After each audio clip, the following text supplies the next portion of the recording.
Woohoo! All right, everybody. Welcome to 2025 and to this session dedicated to the top paid writing opportunities for 2025 and, of course, how you can land them.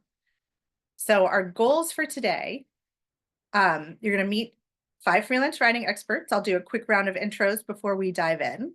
We've got some cool numbers about why 2025 is going to really rock in terms of opportunities for us as working writers, whether you're in-house or you're freelancing.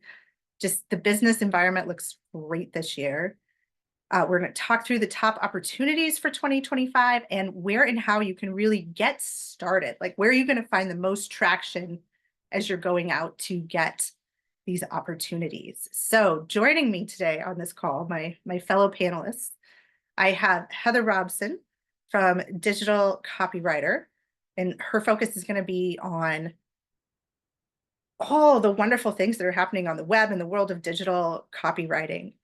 Pam Foster from AWAI is Hello. here with us, and Pam knows about niches and specialties and all the ways that you can kind of go deep in the things that you're passionate about and connect that with an income opportunity. Lisa Christoffel is here. She's going to talk B2B writing opportunities, from B2B writing success and kind of why that market is great. And if that is an interest of yours, what opportunities are really ripe for you to dive into. Mindy McHorse is here from the Barefoot Writer. She is championing, oh dear. She is championing new writer opportunities. And there are so many. If you're just getting started, like, what better time to start than the new year? And what better time to start than with the opportunities that are good for new writers?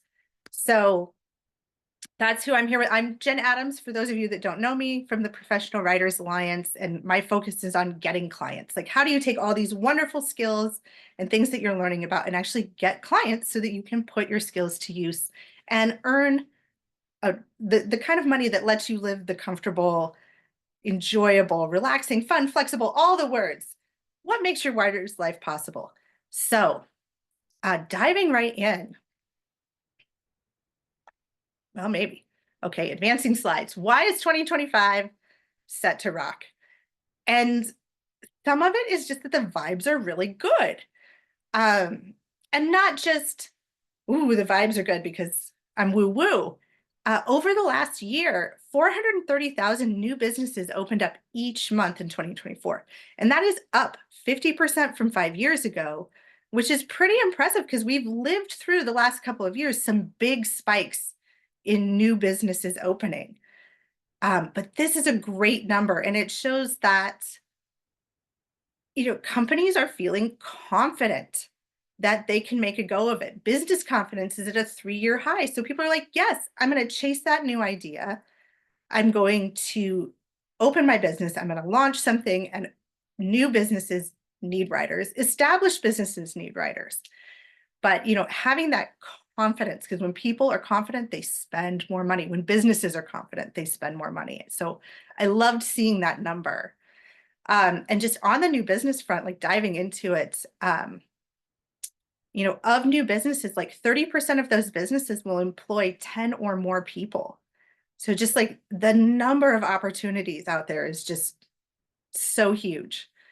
And what they're spending, global ad spending is projected to hit $1 trillion for the first time this year. And I know $1 trillion isn't what it used to be, but that is still a lot of money to go around. So if you can get even a little of that money headed your way, you can have a really great writer's life. So I'm going to kick it over to Mindy to help talk about, like, if you're just starting out this year, where should you be looking for opportunities? Yes, good morning, everybody. Good morning, good morning. Well said, Jen, for this early. And I do have sunshine, but I also have kids getting ready for school. So if you hear yelling and banging, that's why. Yes, everything Jen said, I want to echo, and not because we're woo-woo, which is a great quote that I'm going to use for you. There really is a lot going on in the content world for writers, for copywriters. Oh my goodness, I think speaking of the sun, hang on, I'm just going to adjust my blinds there. That way, maybe you can see me a little bit better. Um, the sunlight just hit my window. This is actually my morning meditation time because it's when the sun comes in. But this is an even better way to start it. And you guys got me rolling early. So you'll see on the screen, these are the top 7 opportunities that my team researched and decided are really the best picks for 2025. Now, obviously, there are plenty of other things that you can go into this year that can be incredible for you and your specific skill set and goals. But if you're just coming into things or you want to get started fast, these 7 opportunities are a great place to start. And I know some of the team is going to go into some of these other ones in more detail. So I just want you to take a look at these and know that, I mean, honestly, we're spoiled for choice. There's not a single one of these on this list that I think is lagging or that I would say, like, maybe don't pick that one. All of these are really top, exciting opportunities. And part of that is just because the world has really woken up to the power of copywriters, in my opinion. Well, it's not just in my opinion. I mean, it's shown in stats like Jen just quoted. When I started copywriting 15 years ago, I had to explain to people what I did because they didn't know the term copywriter. And then as I explained it, they still kind of cocked their heads. But now, while many people still aren't familiar with the term copywriter, if you say you write online material, you write blogs, you write any of the number of things that people read or listen to throughout the days, then they're like, oh my gosh, yes, I know. And I need that. And my friend needs that. And my brother needs that. And then, then you've got a whole handful of clients to work with. So I want to go on and talk in specifically. And actually, you know what? Can we go back to the other slide? I'm so sorry. Just for anybody who's just listening and is visually impaired, I just want to speak out that the 7 opportunities are content writing, the B2B market, emails, SEO, search engine optimization, short form video, which we're about to talk about in depth, social media, and direct response copywriting. So now, next slide, please. I appreciate it, Jen. So video is exploding. It has been for a while, but it's even better this year. And what's interesting is that in the past, long form videos were really the way to go when you were trying to sell things online. And these were videos that could take 20, 30, 40 minutes, and often they were very simple. They were just scripts. Not scripts, but they were just copy on the screen, black words with a white background that people would look at for that long, and it would be narrated. I did quite a few of these. We had several controls with AWAI because they were very successful. However, everything has shifted with the mobile landscape, the digital landscape, and now short form videos are winning the day. So as you see on the screen, 80% of marketers want these short form videos and they want them to be under 60 seconds. And so that means they need copywriters more than ever, simply because, oh, I just want to make sure everything, you can still hear me okay? I was realizing that I apparently can't do anything in the questions or it's all going to come up on the screen. Are you guys seeing the slides again? Yes, but it's in Yours. your viewer form. We can answer the questions, Jen. I can Okay. see them. Yeah. Sorry, guys. No worries. All right. So when we're talking about a 60-second video, a lot of people will think, well, what do you need a writer for? Because that's so quick. And honestly, a lot of businesses will say, yeah, I can put that together. But the thing is, you need a copywriter and a persuasive hook and the meat of the video and the call to action in an even more condensed form when you've got it in under 60 seconds, which means copywriters are going to be in demand more than ever as businesses realize that, wow, these words matter and they need to be right, spot on. Jen, I think if you go back to viewer display, it'll resize it so that it's a little bit bigger for everybody. And here's a cool stat, 91% of businesses are already using these short form videos in their magazines, in their marketing. Like I said, it's early, I'm working on my coffee.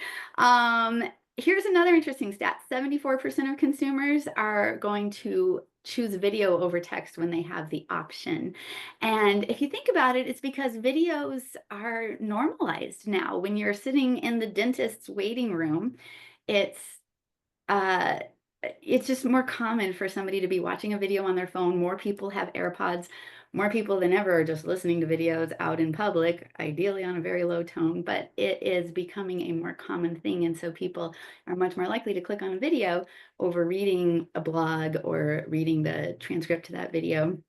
And what's happening is videos, and also all of the platforms that are connected to videos like TikTok, like Instagram, like YouTube, they are more streamlined than ever in the ways that you can use a call to action to link to a sales page or a landing page so that you can bring in those leads or make those sales. And so it's an exciting new opportunity. A lot of people are experimenting with it. A lot of businesses know they need it, but they don't quite know what to do to make it work. And I do want to let you know that when you're talking about a video that's under 60 seconds or even maximum 2 minutes, it might sound at first like that sounds easy, right? First of all, 2 minutes worth of talking can actually be several pages worth of writing, especially if you have one of those high energy videos where somebody just plows through all the words as quickly as they can. It sort of depends on the medium and the audience and how much you want to slow it down and what kind of energy you want to portray. So you're still going to be sitting down doing true persuasive writing and putting effort into it. But the payoff is for one of those short scripts, which might take you a couple hours when you first start on this, maybe an hour once you get really good at it. Those can go for $300 to $500 per script. So if you have a marketer who's putting a video out every week or every day, which is possible, or even a couple a week, and then you start writing for several clients, that can add up pretty quickly. And then as you start to get the rhythm and you nail the voice and you know what customers are clicking on, it gets even easier. So you still have to put in the time and the work, but I think that's a really exciting opportunity, especially if you add a little bit of extra value for your clients and tell them, here's the frame that you want, portrait or landscape. It's generally portrait. Here are the colors. Here are the noises, not the noises, but maybe the sound effects, the background music, and you can kind of research what your specific audience for which platform is ideal. And so just having those bits of extra information in your back pocket can really add value to what you're presenting to your clients and can give you a great additional source of income for 2025 using videos. All right. Well, and there is one resource from AWAI that is really dedicated to short scripts. So our How to Write Video Scripts program, which I don't want to turn this call into like a big endorsement, but where we have resources that will connect you with skills training for some of these opportunities, I want to highlight them. And yeah, does anybody have any special questions for Mindy about video and kind of making it with video? I've seen comments about short attention spans and I know TikTok's in the news a lot right now, but like the TikTokification of marketing and just like how much happens. All those videos that look viral by accident, it's like it's so intentional behind the scenes now. You know what? I want to add a quick example for TikTok because my view of TikTok, over a year ago was that it was a nuisance and it's something that was addictive to my teenagers and just kind of another thing to have to worry about as a parent. Until my brother-in-law, who's a little bit older than me, was like, guess what I learned on TikTok? And let me share this video. And here's where I'm getting all my information about this. And it really woke me up to the fact that people of all ages, all generations are benefiting from this source of information. I apologize if you can hear all the scratching. My dogs are like, why can't we come in and make noise? That's why I was muted earlier. So I think that the best way to approach it, I highly recommend the link that Jen just pulled up online, even if you just want to learn more about the industry and the information. There are a lot of statistics. There's a lot of key points in there that might help you understand whether this is the right opportunity for you to pursue, because a lot of avenues that maybe, like me, you discounted in the past are becoming genuine sources of quality information. When done well, a video script can really educate a person, inform them, help guide them to a sale for something that they need or will absolutely benefit from. It's not just crazy dancing and makeup tutorials like I thought it was initially. Yes. Well, and I read a stat last year that was like when people sit down to watch short form videos like just for a minute, that often the average session goes for 40 minutes. Yes. I don't Yeah. realize like how many videos you actually consume. So that was pretty incredible. Although, you know, as a side note, doctors do recommend that you don't spend more than 15 minutes at a time on the toilet. So if that is your primary short video watching space, move that over to the couch. But just like pay a little more attention to like how you're moving between videos, and like when are you hitting that buy button where you're like, oh, that is actually really cool. I totally need that for my house. Or I should send that to my mom. She totally needs that for her house.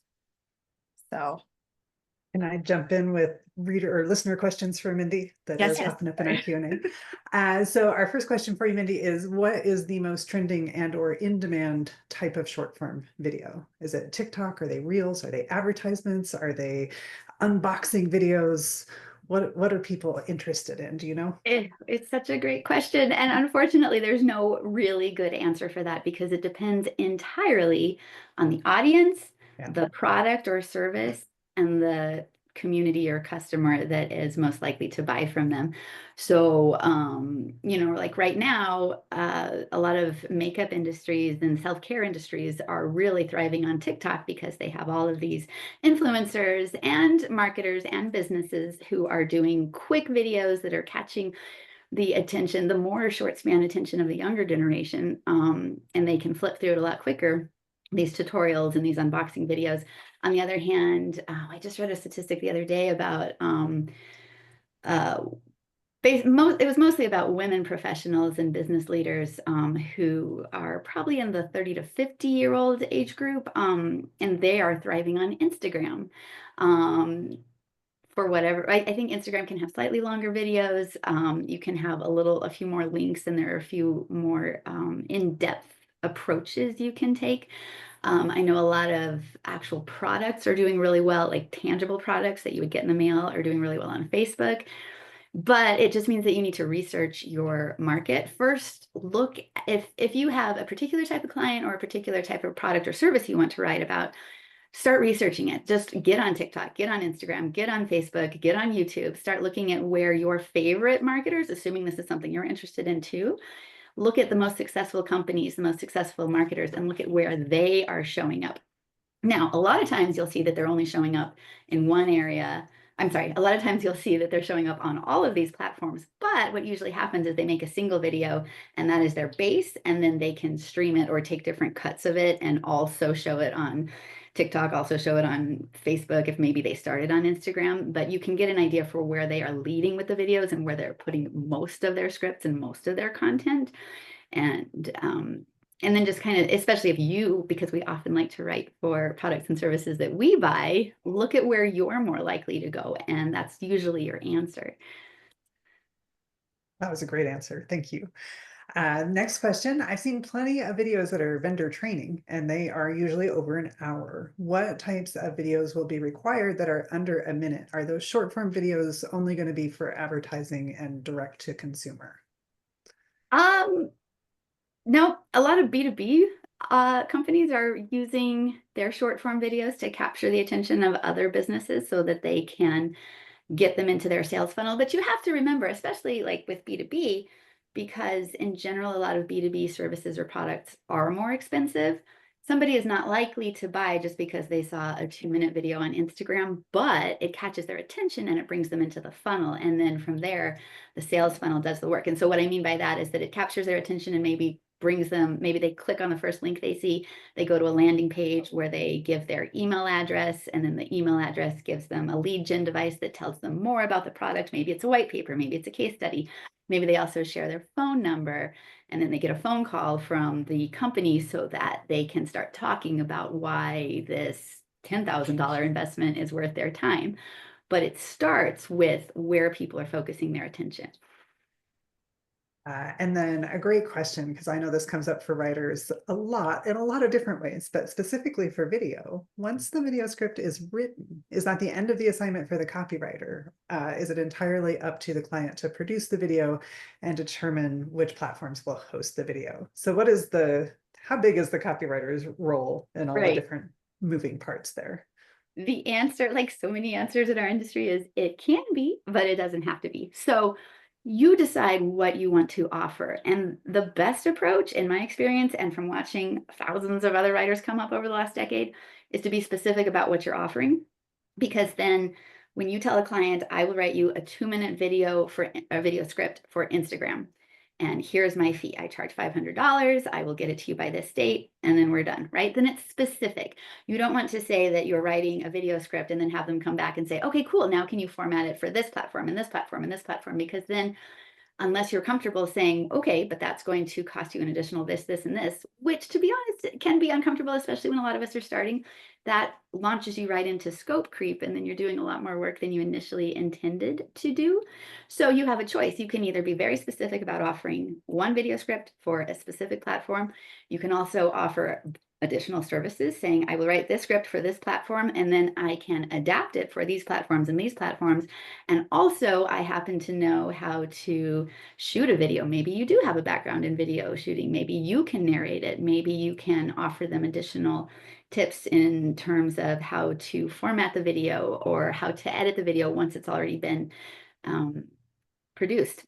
I do know people, copywriters, who work on very high-end videos for very profitable companies. And when those videos are shot, the copywriter is actually flown to the site to be right there on the set to listen to when these videos are being recorded, so that they can say, hey, actually, that line doesn't sound right. Now that I hear it coming out of your mouth, let's tweak it a little bit. Let's do this, let's do that.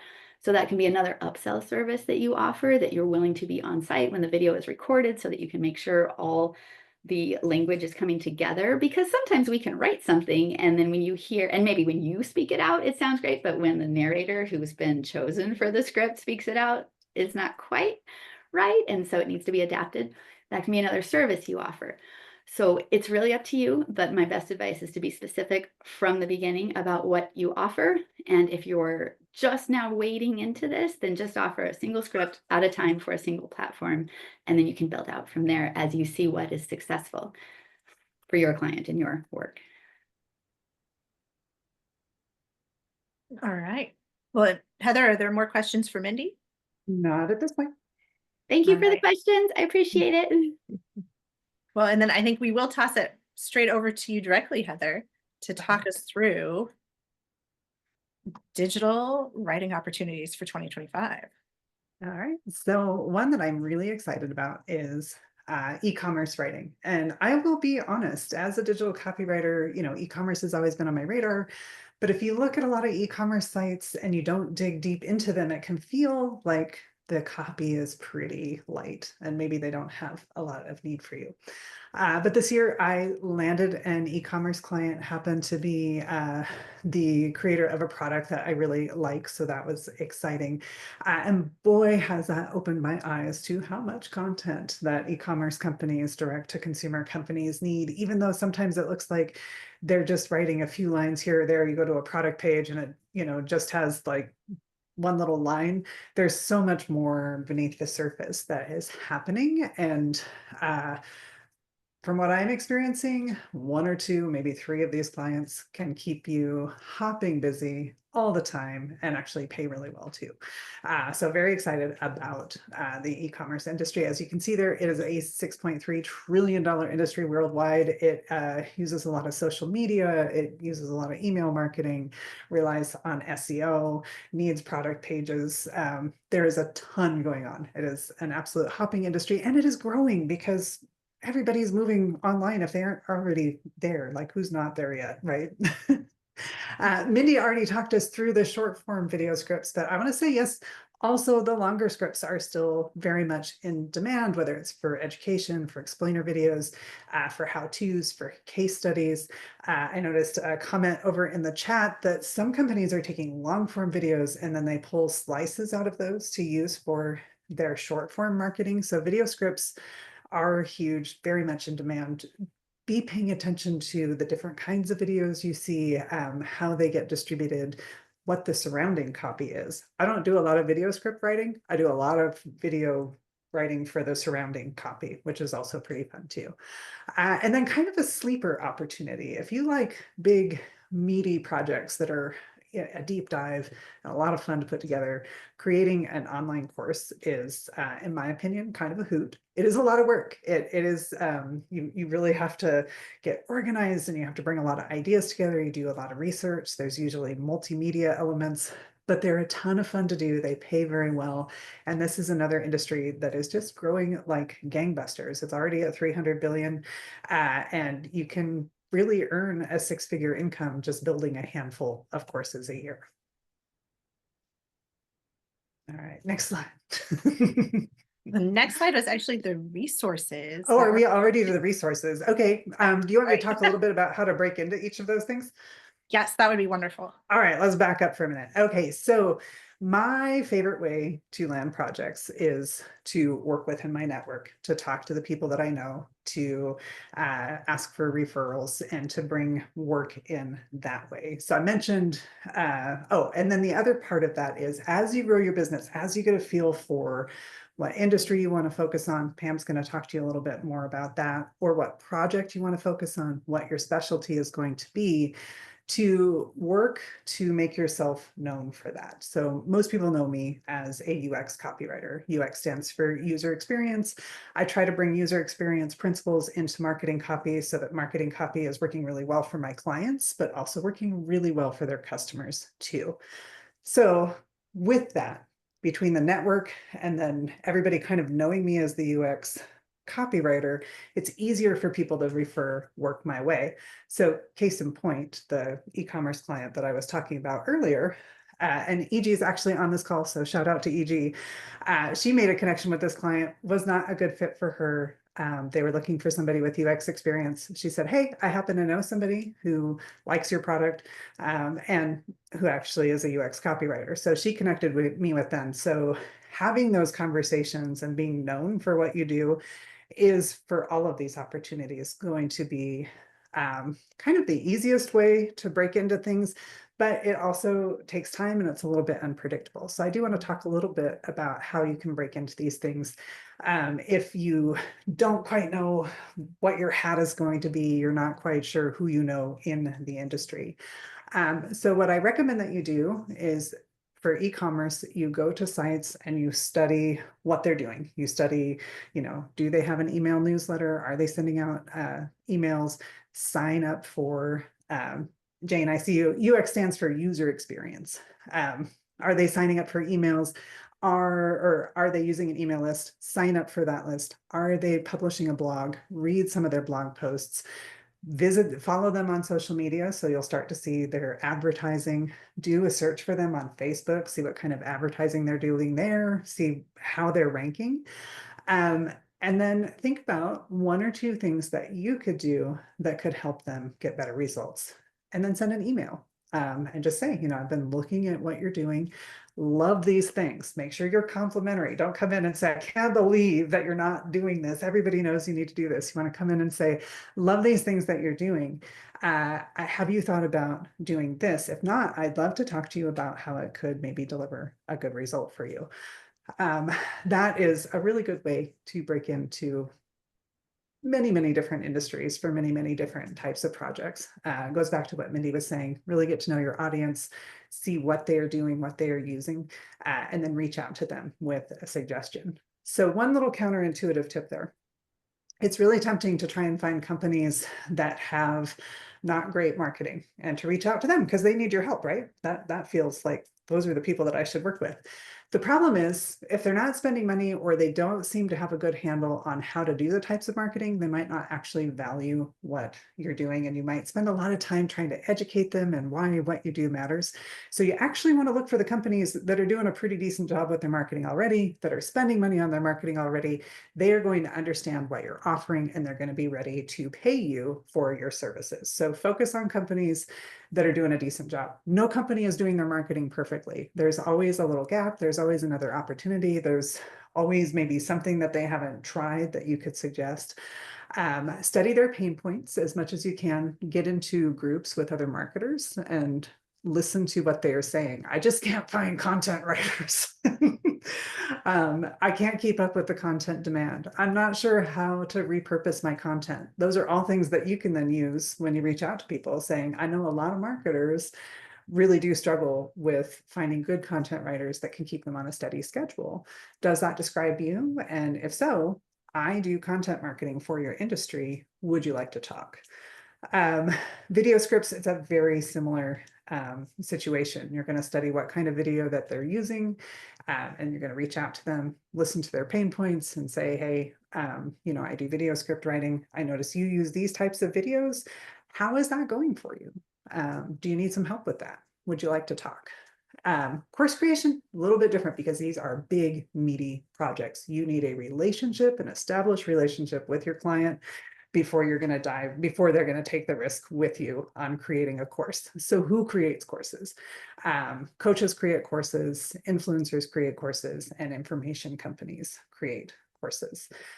You're probably not going to want to focus right away on accredited colleges and universities and that kind of thing for course creation, but maybe some tutoring companies. So again, start studying them, start following along. And here you're going to want to start out smaller. So you're going to break in by talking to them about doing some content marketing, about helping with their email, about helping with their social media. And you're going to build that relationship. I do courses for AWAI. I think I had probably built a 5 to 10 year relationship with them before I started doing course building with them. There's a lot of trust that goes into that. So that is a slower burn opportunity. But here's the one caveat. If you know about something that you would like to teach people, there are a bunch of platforms out there where you can actually launch your own course and then make all the money from that course instead of just getting a fee for that course. So it is worth, if you like that idea of big meaty projects, it is worth studying how courses go together. It's worth cultivating those relationships. And it doesn't necessarily mean it's going to take you 10 years like it did me. I hadn't even really considered, do I want to do course creation? If you're going into it with that goal, you'll get there much faster. And it is, like I said, possible to earn a 6-figure income from creating courses. But you do want to have that. You don't want to just jump into somebody's email box and say, hey, I want to create a course for you. You want to cultivate that relationship a little bit first. All right. All right. Who has questions for Heather? I see some in the chat. I'll take on here. Course creation platforms, can you advise some of them? The first 3 I would look at are Kajabi, Thinkific, and Teachable. And I will put all those in the chat so that you have the spellings because they're kind of weird. Okay. Let's see. Yvonne is asking, I already create courses for myself. What sort of opportunities, Heather mentioned some, and income for starters?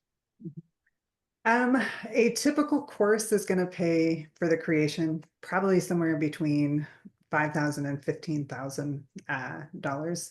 And like I said, there are a lot of different opportunities looking at coaches, looking at influencers, looking at, go visit Teachable and use it to find people that are doing courses. And then information marketers do a lot of courses.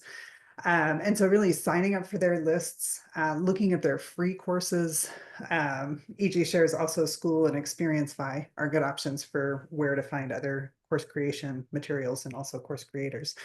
And then working to get that relationship, even with the course creation experience, there's going to be some relationship there before they trust you with their course. Yvonne asks about Udemy. Udemy is a little bit different. You can definitely find course creators there, but they are getting paid so much less for their courses that they're probably not outsourcing the creation of those. Okay. Yeah, and don't forget about people for whom courses may not be their primary business. Mm-hmm. I'll give an example from a client that I had. I started with them writing email, and then we did a newsletter, and then she did events, and then she had a book. So we did this whole book marketing.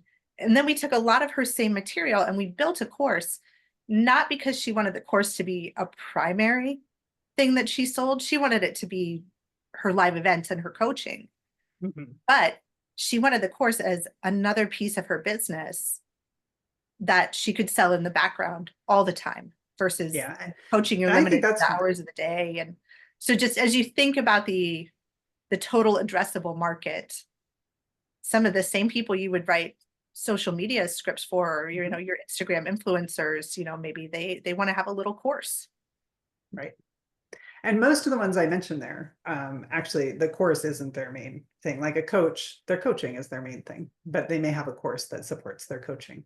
An information marketer is usually selling a subscription newsletter or something along those lines, but then they may also upgrade into courses. So I think that's a really good point, Jen.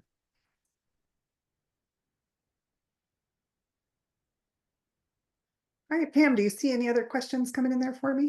I don't. I mean, somebody asked, does a former teacher have a leg up? And I'm saying, oh yeah, because you already Yeah. know how to structure curriculum and all that good stuff. Yeah, so creating a course from a book is an excellent option, is one comment from Yvonne. That's cool. Okay, I think we're good for the, oh wait, one more question. Oh, that's a separate thing. I'll answer that. So I think we can move on. All righty. Jen, do you want me to talk through what I've got here? Yeah, just a few related resources. Yeah, a few related resources. So we got the Course Creators Playbook. This is me creating a course to teach you how to create courses. So if you think, oh, that sounds fun, like a big meaty project that's educational in nature, but I have no idea how to approach that, I created a resource for you based on my experience with creating courses to help you break that project down into manageable steps and to understand the resources that are available, and how you can use that both for your own business and for clients. And then we also have the AWAI method here. And if you haven't taken the AWAI method yet, please make that your 2025 like first bit of education. It's going to teach you all the elements of persuasive writing that you need to excel at any type of writing. And then it is also going to teach you some of those e-commerce projects that I talked about. You're going to learn how to write an ad. You're going to learn how to write a landing page. You're going to learn how to write and brief email messages that are more persuasive in nature. All of those projects, when you get really familiar with your audience, you get familiar with your client, you get familiar with the structure of them, will take you a very short amount of time, and they don't pay a small amount of money. It really adds up very fast. So pretty please, as a favor to me, take the AWAI method if you haven't, and it is going to make such a difference in your writing career going forward. And I just want to mention on top of that, you will be writing 5 samples in that and get professional feedback in that program. So then you'll come out of the gate with 5 different samples of digital copywriting. So absolutely. Thank you, Pam, for mentioning that. And those 5 samples are going to be directly related to the type of writing that you'll be doing for e-commerce companies. Sounds great. hey, Jen, Awesome. I just want to quickly mention that Felicia asked, how do you work with AI? I think that's a global question for all of us if there's time at the end. So I'm saving that. Sounds good. Well, then before we get to AI, we'll hop over to Lisa and B2B opportunities for the year. Yeah, so interesting. The way I was going to start, Mindy sort of already kind of gave you how B2B works, right? Because understanding what the opportunities are for B2B really involves understanding how B2B works.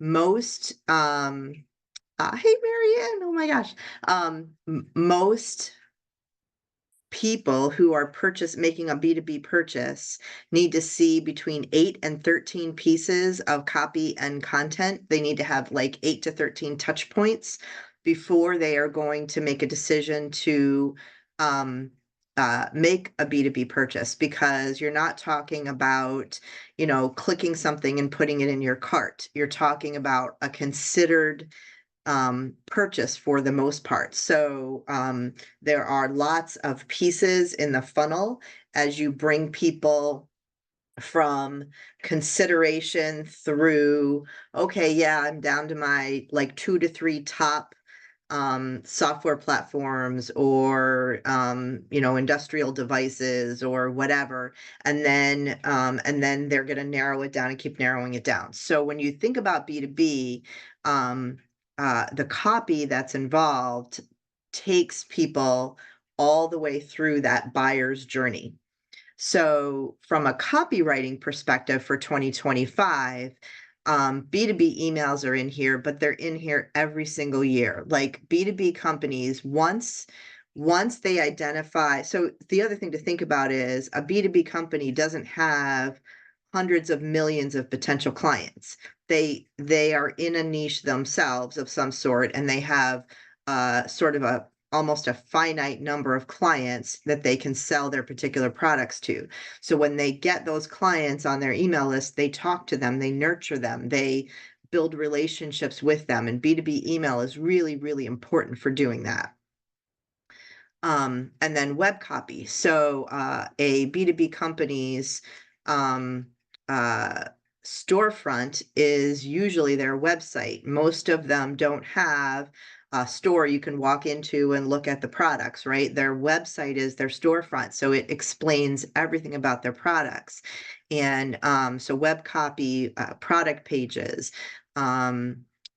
lead gen pieces like white papers and case studies and things like that. That's all on their website. They have tons of videos, more and more and more videos.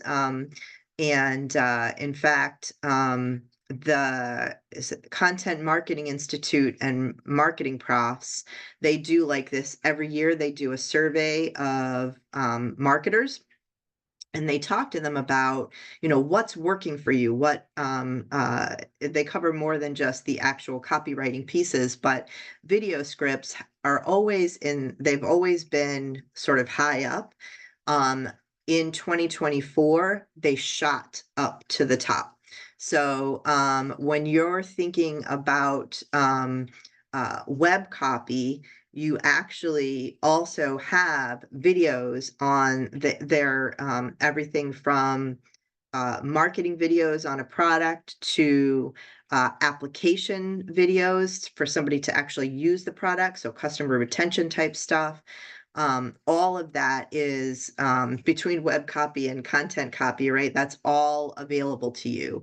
And then the other piece of copywriting kind of copy is sales enablement copy. So I mentioned that B2B companies have sort of longer sales funnels. They also typically are sold by a sales rep. Again, somebody's not going to buy, as Steve Slonwhite likes to say, they're not going to buy a fleet of forklift trucks by putting it in their cart, in their shopping cart, and clicking buy, right? They're talking to a salesperson. So sales enablement copy is really, it's for the sales team to help them when they get leads in, first of all, to help them get leads, but also when they get leads in, to really help them close those leads. A lot of salespeople, if you sign up for anything from a company, a B2B company where they have salespeople, and you get some of their emails, you read them and you're like, oh, yeah. Like they don't know how to talk to people and everything. So copywriters who go in and write sales enablement copy for them make it much more effective for that salesperson to actually get the person that they're reaching out to say, yeah, I'm interested. Let me hear more about that product. So sales enablement copy is really just the whole set of copy that you write that helps a salesperson close the deal. And then for content writing projects, video scripts, I talked about case studies and customer success stories. The other thing to think about with B2B copy is, with B2B companies, is many of their products are big purchases. They could be spending $10,000, $50,000, $100,000 on a product. And they want to be sure that that product is actually going to do what they need it to do. And case studies and customer success stories are really, really valuable in proving that the product does, in helping the client, the customer, see themselves using that product and fixing their problem. So those case studies and customer success stories are really critical for B2B companies. And then white papers, ebooks, special reports. Those are persuasive and or educational long form content that really helps a company describe what it is they do in a way that helps the prospect understand how that product could benefit them. So a white paper, being a persuasive piece of copy, might be, we've got this new technology. So you thought that you had to struggle with all of this, with all of these problems with your software system. Well, our new technology fixes all of that, and here's how it fixes it, right? So the white papers really are an educational, persuasive educational. Ebooks are much more like entertaining educational, special reports. A company who sells cybersecurity might say, here's a special report on all the 2025 risks to your IT infrastructure and your customers' information if you get hacked. So download this special report, which is really a white paper on how you can keep yourself safe in 2025 from cyber attacks, right? And all it really is a way for that company to demonstrate their expertise and knowledge. So these are really, in my research, the best opportunities in B2B for 2025. And they cover sort of, if you prefer to write copy, there's some copy opportunities in there. If you prefer content, there's content opportunities in there.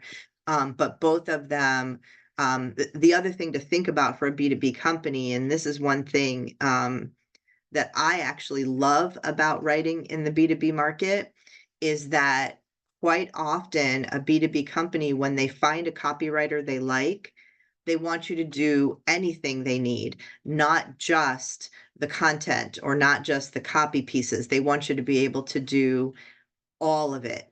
And that's what I really love about it, because they become a repeat customer and you can get a lot more work out of them and everything. So when we talked about emails bring in between $38 and $42 in revenue for every dollar spent on email. It's just mind-blowing how profitable email continues to be. And in December, Forbes named white papers as one of the top freelance jobs that pay $10,000 or more in 2025. White papers are really the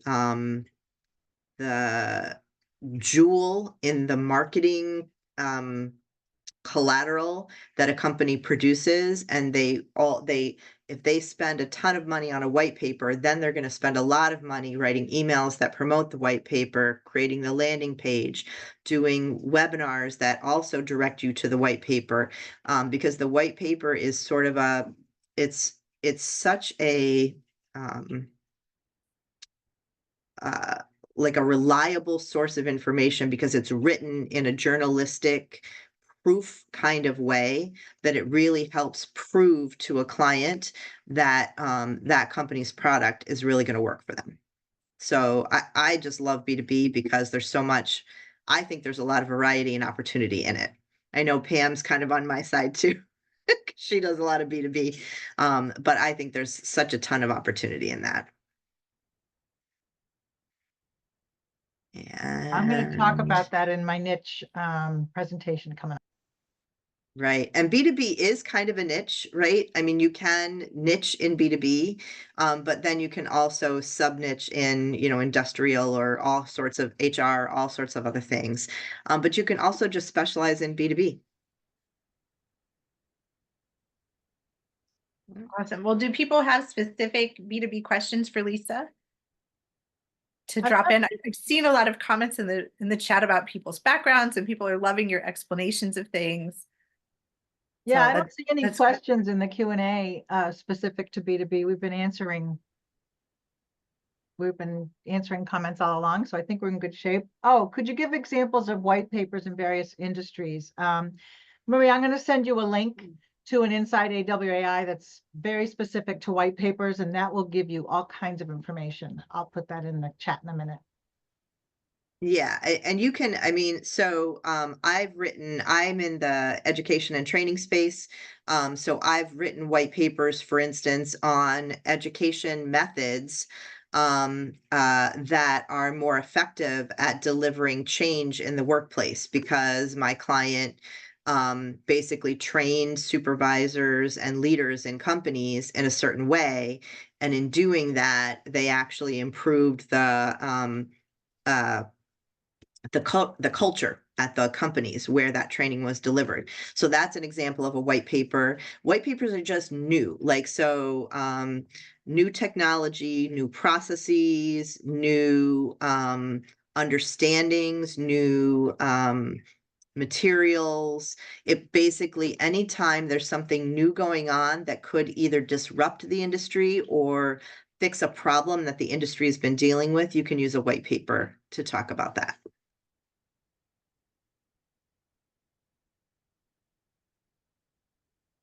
Anything else? Other questions are, how do I find B2B clients? We have so much information on our website, you guys, that we spend whole hours on just that question.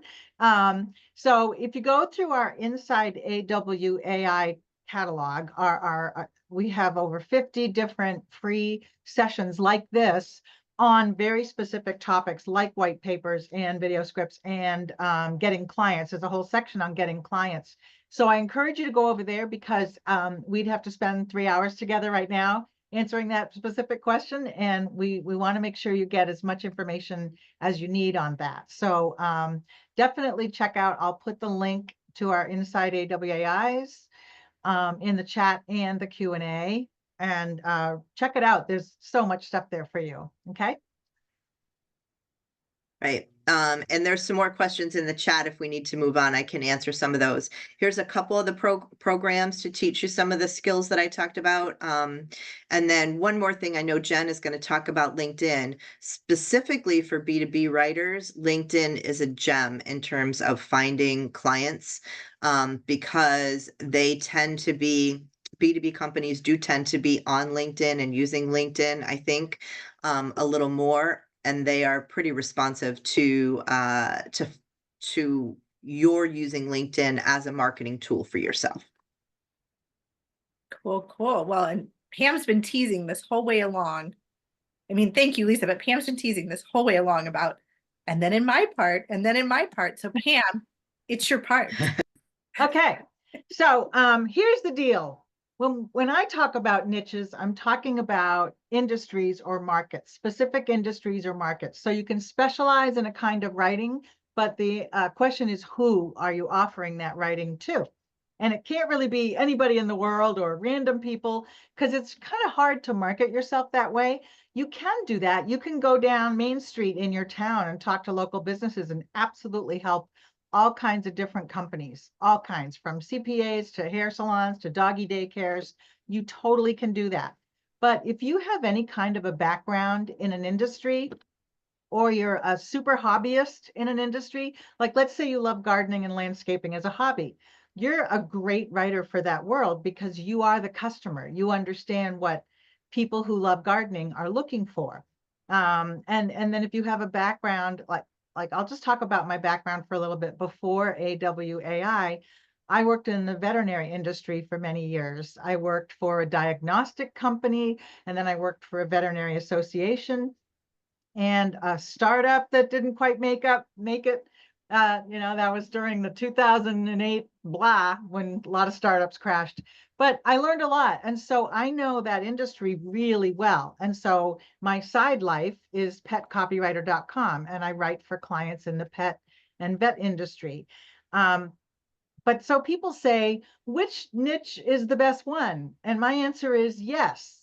They all offer something to writers who are excited about that market. And I'm just going to show you a couple of examples, because every industry that you can think of has a trade association, has a bunch of journals, has conferences every year, has a bunch of fans, buyers, and B2B and business to consumer. And so I just have a few examples I want to show you, because showing is really strong here. So Global Pet Expo.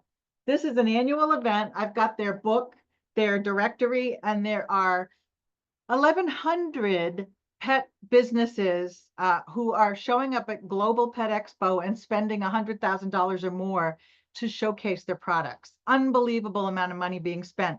And this is just page after page listing the companies.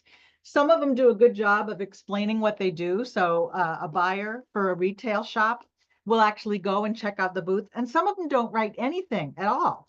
Like, we're a company, here's our website. Okay, they need help with that. But my point is, every business, 1,100 businesses in here could use some help with their marketing.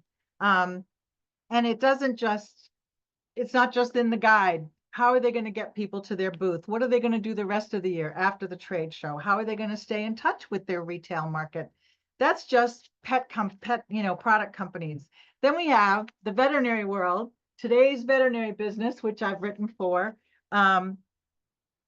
Journals, websites, conferences, trade shows, on and on. YouTube videos. I just got hired by somebody I used to work for to do optimizing and blog posts for their website. And it's such a blast because I know them inside and out. And think about where you've been.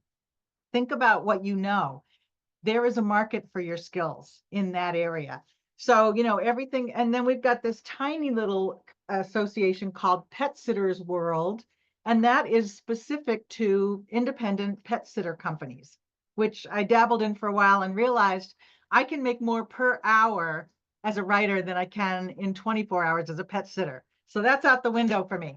Okay, now, not into the pet industry. How about the tire industry? Who knew there was a whole tire industry with this big honking journal that comes out? Here's another one called Shop Owner. And then we have advertisers in that niche.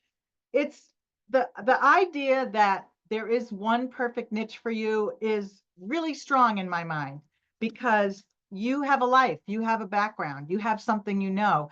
And if you love cars and you're completely obsessed with cars, the tire world would love to know you and get help with their marketing.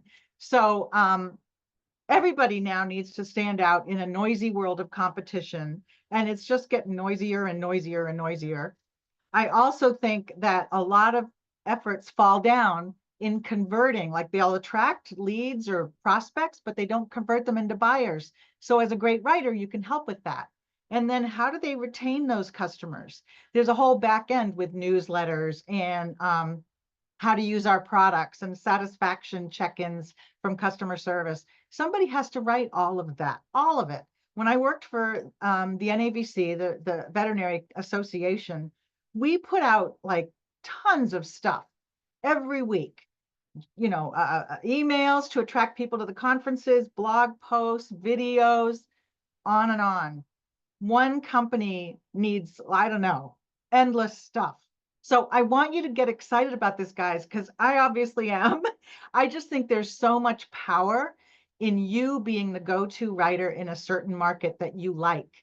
And you can always change later. Like I started out in financial because I thought that's where the money is, right? Well, I hated it. So then I went, duh, I've been in the veterinary world for years. Why don't I write for that? That's my jam. That's my home. And I mainly do B2B copy because there's big money in the vet world for people who create diagnostic equipment and exam room equipment and software. But there's something for everyone. And I want you to take away that you have value in a certain market that you maybe have not even thought of yet. We do have a free Inside AWAI session, a whole hour on choosing the right niche for you.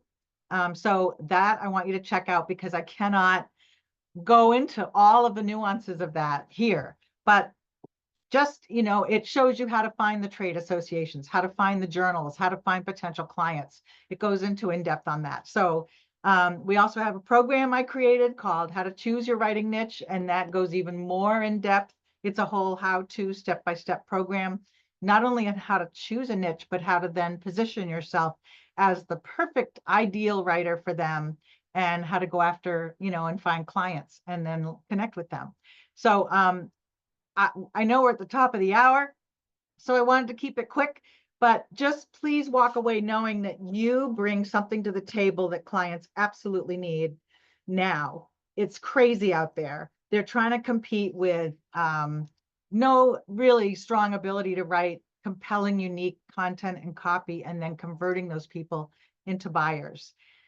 So you're in the catbird seat, to use a pet industry analogy. But really, I hope you check out that Inside AWAI on how to choose a niche. And then this program is your how-to step-by-step guide. Okay, so every niche is Couple- great. Yeah, a couple Well, and I questions. would open Pam, it up that- to questions about niches, but I have found that sometimes what I hear a lot of is like, is this niche a good niche? Is this one good? Right. Well, what about this one? I'm like, they're all good. And you can go deep on the craziest thing. I got into the mermaiding world last year and went to a mermaid conference, and I got to see all the vendors at the conference. And Yep. for a while I had mermaid hair, and like there was so much. And you're at first you're like, well, this is the most random hobby ever. And then you're like, this is a multi-million-dollar business. Yeah. We have a member who is specializing in pens, the pen industry, the old-fashioned, beautiful, I can't even think, ink point, not the Mhm. regular throwaway big pen, but beautiful high-end pens. That's a niche. Heather once tried to stump me. I bet this niche doesn't have anything. And it was kite flying, kite makers and kite flying. And I'm like, oh yeah? Let me show you. Here we go. I found a kite maker association, a kite maker journal. It's like, you name it, fountain pens. Thank you. All right, I'll stop talking now, but you guys explore this for yourself, because it can be the aha moment that just really has you jumping out of your chair. I hope so. Pam, I do have a couple of quick questions coming in Oh, from the okay. chat, and I'm betting that the Inside AWAI, the link for which Kosi did share in the chat, is the answer. Okay. But the two questions are, how do you find these types of sites on the web, yeah. and how do you get those industry show guides? Is that covered Yeah, in so that I Inside mean, AWAI? in the Inside AWA, I can't even talk anymore. That we did a demonstration online with show and tell. You go to this website. There's a trade show website that lists every trade show coming up. And they have, like, you can go by category, like, okay, I want to look at all the trade shows related to craft beer making. You'll find them. And then we also walk through how to find trade associations and trade journals and potential clients.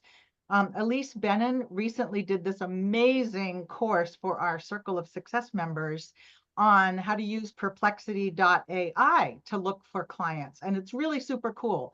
I'll try to get her to write an article on that, so it's open to everybody, but there are lots of ways, and we try to show you every way possible. Cool, cool, cool. All right. It's officially my turn to talk about how do we get clients for all these fun niches, for the specialties that we're going into, for the kinds of content you want to write. And kind of, while I will reiterate a point that's been made elsewhere, the client getting method that's going to work best for you is the one that you will consistently do, because overnight success looks amazing on paper, but is often secretly the product of weeks and months of consistent effort. So whatever you are willing to consistently do. But what I am hearing from other PWA members across the AWAI multiverse, like what is working right now for getting clients and getting clients quickly. In terms of social media platforms, you can be all over. There's everything from Blue Sky to Rumble. There's Facebook, there's Instagram, there's TikTok, maybe for another 2 weeks. Like there's so much social, but where businesses and people who hire writers tend to hang out is LinkedIn. Like, this is the social media platform that if you only have time for one, make it be this one. Like, it is the business social media. And we have a ton of resources out there for how to really rock LinkedIn. If you get on there and you're like, I made a profile, but I hate it. What do I do now? We have answers for that. There are Inside AWIs about it. Look for Steve Mauer's name. He has great foundational courses. Elise Bennon has foundational and advanced courses. Get out there and start joining groups and just making yourself comfortable on LinkedIn. And from there, reaching out to people on LinkedIn and building connections in a friendly way, not an aggressive, cold, pitchy kind of way, but make a friend, then get a client. So social media platforms, it's LinkedIn. The other thing I'm really seeing is the resurgence of events as a source of clients. You know, for a while we were shut down. There were not events, and people got very comfortable being virtual first or virtual only. But now people are like, I crave more connection. And while virtual events are great, conferences, in-person events, local ones, regional ones, big trade shows are back. So if you can, make an effort to participate in some local business networking or business marketing events. It is very tempting. And I did that. When I first started, I didn't know any other writers. So I joined a bunch of writers groups. But then after a while, I was frustrated that I wasn't getting clients from my writers group, but that was not a rich client environment. I was essentially around other people who did exactly what I did. Of course, they weren't hiring me. But once I started going to more business events and business networking, I was the only writer in the room, and getting to talk to all these business owners who struggle with marketing and have a level of marketing knowledge that is extremely basic compared to what you have even after just a short time in our universe. Like, you can really make a difference. To give an example, Kazi Quentin was sharing with me about, she was in a women's group, and, you know, just a couple dozen people, and they had asked her to speak about marketing, and she really had resisted because she's like, you know, I'm not an expert. I've been in this less than a year, you know, why would anyone listen to me? But they're like, no, everyone takes a turn and we present something, and it's your turn next week. So you're going to talk about marketing. And she's like, oh God, here we go.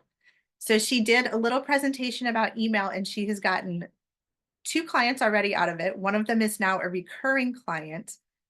The women in the room were just so excited to talk with her about it. And she said even the conference space that they were in, the people in the kitchen came out and talked to her afterwards and took her card. So she's like, following up on that, she's so excited by what has happened for her from it, especially since she has only been a professional writer for less than a year.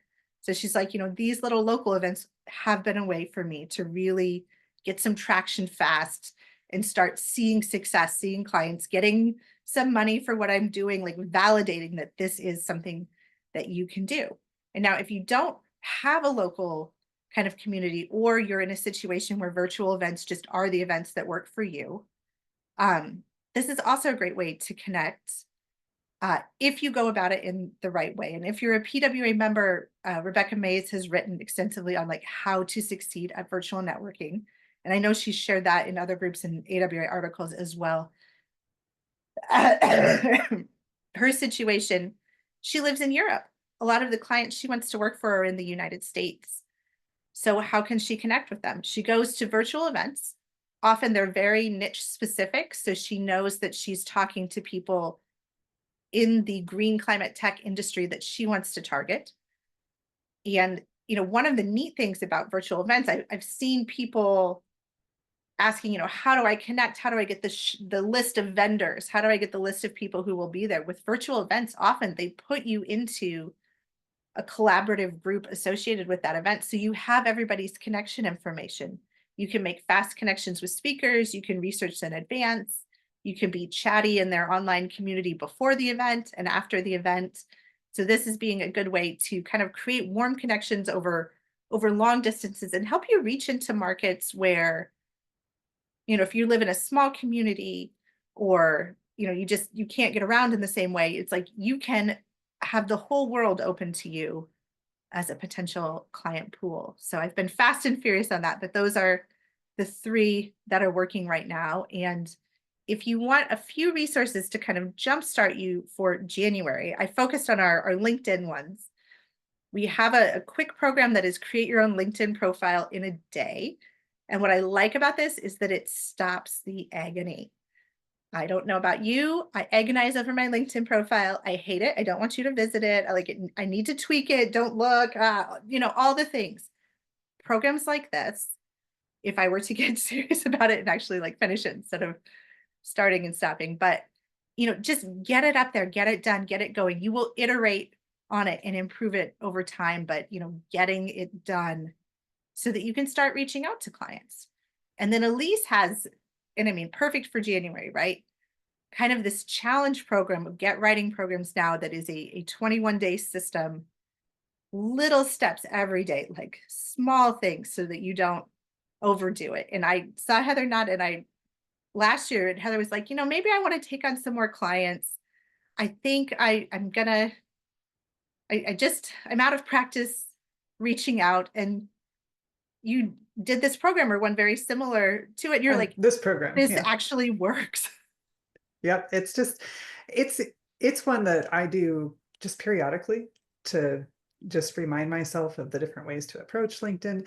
It's just so not intimidating. It's just a nice, easy program to work through that's so effective. Nice. Well, and it works for newbies and it works for experienced people too. So kind of wherever you're at, this can be a great challenge. And then, sorry, I'm recovering from COVID, so I've got this voice thing that gives out on me. But if you want support as well throughout that journey from any of our member sites, these are the links for the Barefoot Writer, the Digital Copywriter, B2B Writers International, my own Professional Writers Alliance. Pam is everywhere across all of these venues. So you will see her there. But we're so appreciative that you came here and joined us. And I can stay and answer questions. I don't know about the rest of everyone else, but I would love to hear questions about getting clients or just getting started and going from there. So I have something I just want to throw in really quickly before we start with all the questions, because I saw a little bit earlier somebody brought up the use of AI for generating video script text, because I mean, AI is phenomenal for a lot of reasons, including what Pam just talked about in terms of finding clients.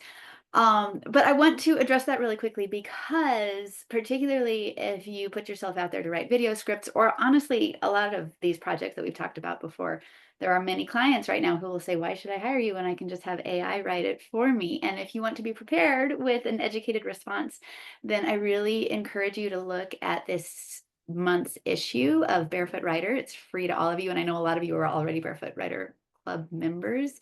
But in the January issue, we have excerpts from Neil Patel's keynote speaker interview that was given during boot camp.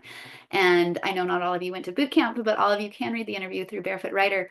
And I just want to pull up a quote that I found in it where his team researched the use of AI versus human-generated content, AI-generated content versus human-generated content over a 5-month period with similar articles. And what they found is that there was a traffic difference. AI articles generated roughly 5.44 times less traffic than the human generated articles. And they found that across the board in several of their experiments. And so if you're talking to a potential client and they bring it up, the thing to know is that AI can be useful as a resource, but what you need is a human to go in and edit and add to that content to make sure it's emotional, make sure that it touches on the pain points of the potential listener or reader, because a lot of people, solo entrepreneurs in particular, I know, and small business people are using AI for that means, and they're not seeing the results that they want. And so it's a great starting point, but it's not what you want to put out there, particularly if you have a huge list. A 5% drop in readership or clicks, it can be significant. So I just wanted to throw that out there if anybody's wondering about well, how can I compete with AI right now? Or maybe I can use AI. You can use it, but you got to throw your human touch onto it. And I don't know, I'm sure a lot of you have something you can add to that in terms of AI and the projects that you talked about.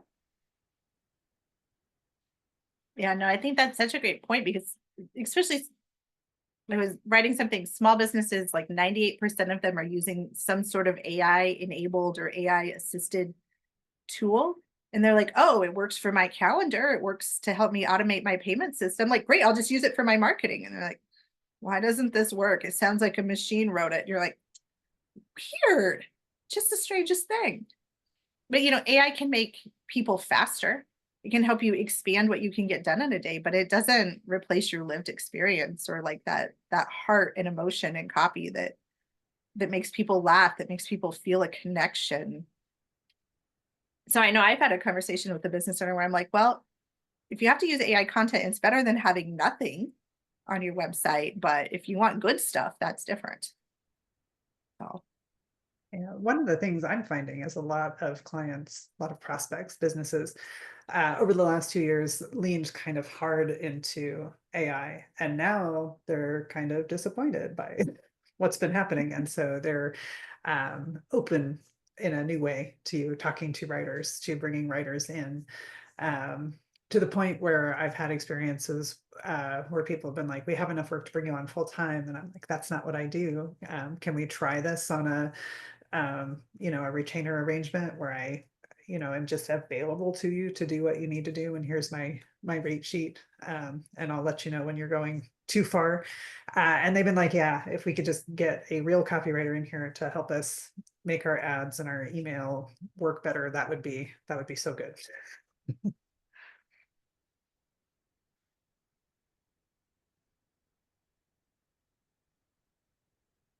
Okay.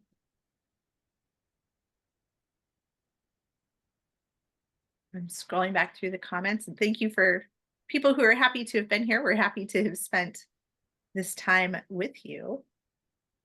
And Jen, I think somebody asked you to go back to the slide before where you have the links to the different sites. And I would just also note, Kosi, to drop those into the chat. So if you want clickable links at 9:15, those are in there for you to click on.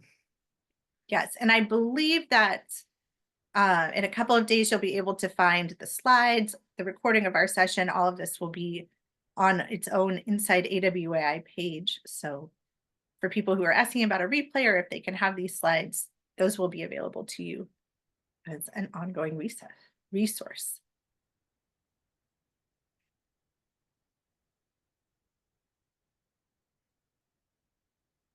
All right, any last words, last thoughts on 2025?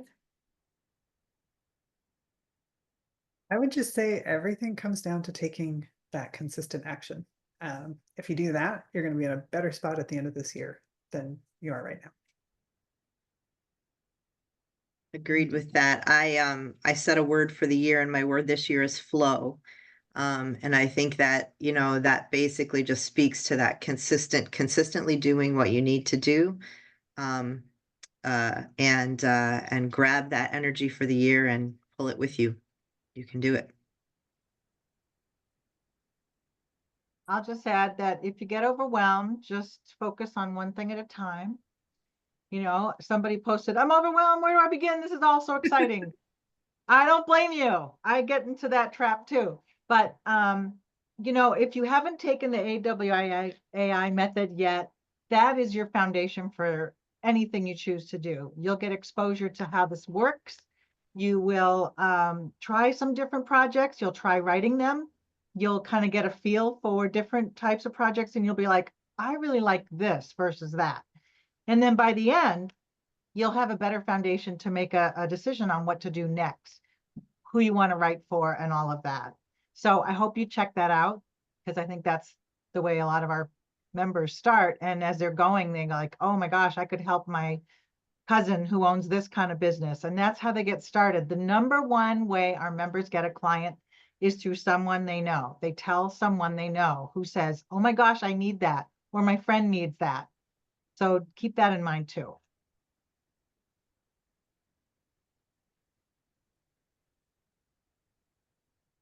Cool, cool, cool. Well, thank you all so much for being here today. Here is to a 2025 that is packed with opportunities for you. If you get overwhelmed, yelp for help. AWI has so many supports, and the writing communities online are there for you to ask questions 24 hours a day, or you can reach out to the AWI staff, the guidance team for those of you that work with Circle of Success. We are here to support you, and we look forward to hearing about how you succeed in the year ahead. Step by step, project by project. Let's see where we are next year. So happy 2025, everyone, and we'll talk to you soon.